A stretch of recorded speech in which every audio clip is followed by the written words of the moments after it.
Assalamualaikum warahmatullahi wabarakatuh. Hai teman pemilih, selamat berjumpa di podcast perdana KPU Kabupaten Ogan Komering Ilir. Podcast literasi demokrasi, suara kritis, suara cerdas. Pada episode perdana ini telah hadir membersamai kita Ketua KPU OKI 2024-2029 Bapak Muhammad Irsan. Assalamualaikum Pak, gimana kabarnya Pak? Alhamdulillah sehat. Alhamdulillah, Pak Abi sehat? Alhamdulillah Pak sehat. Gimana podcast perdana di KPU OKI ini Pak? Saya pikir ya bagus sekali karena ini memberikan informasi kepada masyarakat apa yang telah dilakukan oleh KPU mulai dari awal sampai dengan pelaksanaan, dan insya Allah akan kita lakukan ke depan. Berarti sebagai bentuk edukasi dan informasi untuk masyarakat luas Pak ya? Betul sekali. Jadi masyarakat dengan adanya podcast ini bisa melihat, bisa tahu apa yang dilakukan oleh KPU, terutama pasca pemilu dan pilkada. Baik Pak, telah kita ketahui bersama bahwasanya pada 14 Februari 2024 kemarin kita sudah melaksanakan pemilu, dan pada 27 November 2024 kita melaksanakan pemilihan kepala daerah serentak. Sedangkan untuk keanggotaan KPU OKI sendiri baru dilantik Januari 2024. Tanggal 9. Tanggal 9 Pak ya.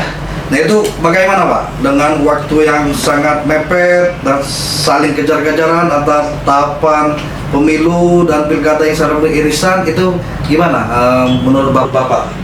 Iya, memang pada awalnya ya, terutama yang saya dengar juga ada yang mengkhawatirkan karena kita memang dilantik tanggal 9 Januari, kurang lebih 1 bulan kemudian kita melaksanakan pemilu. Artinya apakah mampu?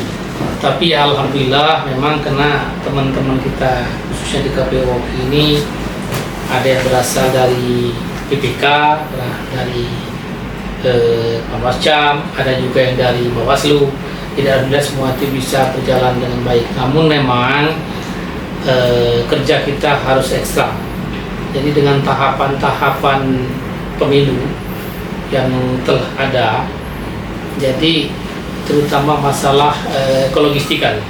Karena kelogistikan pada saat itu ketika kita masuk, logistik sudah menumpuk yang harus didistribusikan, dan khusus untuk di wilayah OKI ini kita ada 4 daerah perairan, yang itu yang cukup menguras tenaga dan pikiran bagaimana kita mendistribusikan logistik itu agar tepat waktu, tepat sasaran.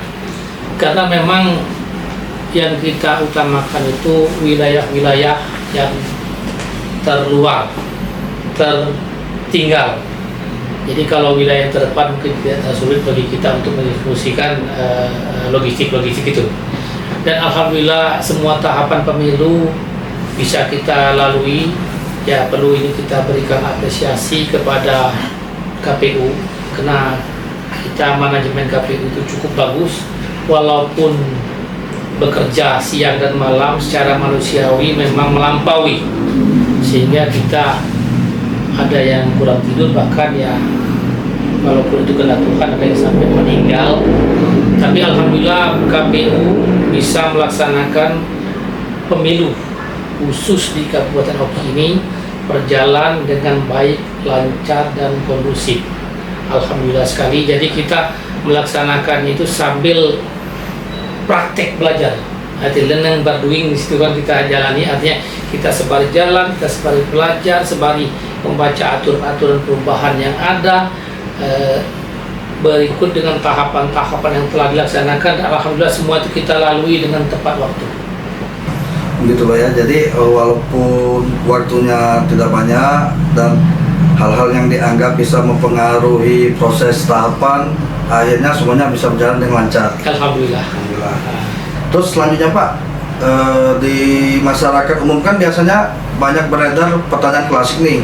KPU kalau udah pemilu, udah pilkada itu nggak ada kerjaan katanya, makanya nggak dibuta. Betul. Nah itu gimana pendapat Pak Ketua sendiri? Apa emang benar kayak gitu Pak? Oh, yang jelas hal itu ya tidak benar lah. Karena ya kita maklumi karena masyarakat di luar juga mungkin ada juga yang belum memahami kerja KPU itu, bahwa KPU itu dari tahun 1955 yang pertama kali KPU pemilu maaf, sampai dengan terakhir kemarin 2024 selalu ada permasalahan-permasalahan, selalu ada tantangan-tantangan yang tentu perlu kita jawab. Salah satunya yaitu jadi anggapan bahwa KPU itu sudah nggak ada kerjaan lagi, dan itu ya jelas tidak benar. Karena KPU itu ada tahapan ada pekerjaan tahapan dan non tahapan. Kalau tahapan pemilu sudah kita laksanakan seperti kemarin yang sudah saya jelaskan tadi, tapi ada kerja non tahapan seperti yang sekarang kita lagi melaksanakan pemutakhiran data pemilih berkelanjutan. Artinya data pemilih itu selalu kita update sehingga benar-benar mendekati akurasi. Pada saatnya nanti betul-betul akurat, data itu betul-betul clean, bersih, sehingga kita cicil. Kita di sini menyampaikan laporan untuk pendataan itu setiap triwulan pertama, kedua, ketiga, dan bahkan sekarang memasuki triwulan keempat untuk pendataan. Kita juga melaksanakan coktas, artinya pencoklitan terbatas. Tentu ya namanya terbatas dengan hal-hal tertentu. Jadi di situ kita juga melaksanakan coktas terhadap orang tua yang berumur 90 tahun, bahkan ada yang sampai 100 tahun lebih. Jadi kita lakukan coktas di beberapa tempat kemarin, dan memang kenyataannya masih ada, masih sehat kan gitu. Tapi memang di samping itu juga ada yang kita sampling, ada yang secara data sudah meninggal, namun kenyataan di lapangan orangnya masih ada, masih hidup. Dan itu kemarin kita minta surat keterangan dari kepala desanya bahwa yang bersangkutan memang masih ada.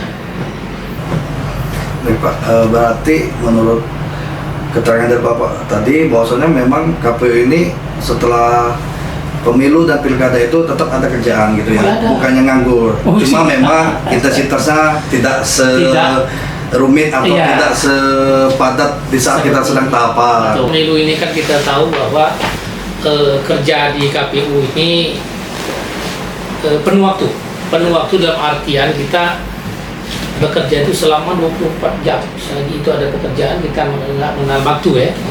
Jadi artinya pada saat pemilu kemarin kita ya hampir bekerja 24 jam. Tapi pada saat sekarang memang ya intensitas kerjaan itu agak menurun.